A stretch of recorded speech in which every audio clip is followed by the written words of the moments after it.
Ba't hindi ako makapag-invite? Di ba pwedeng newbie ka pa?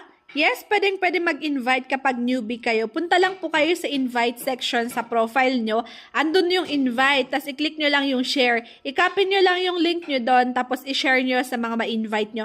Kailangan pag nag-invite kayo, i-share nyo yung link nyo. Sabihin nyo buksan nila sa Chrome para ma-download nila yung Popo na gamit yung link mo. Kapag kasi na-direct sila sa Play Store, guys, hindi mo na sila magiging invite. Ganon. Pag direct sila sa Play Store.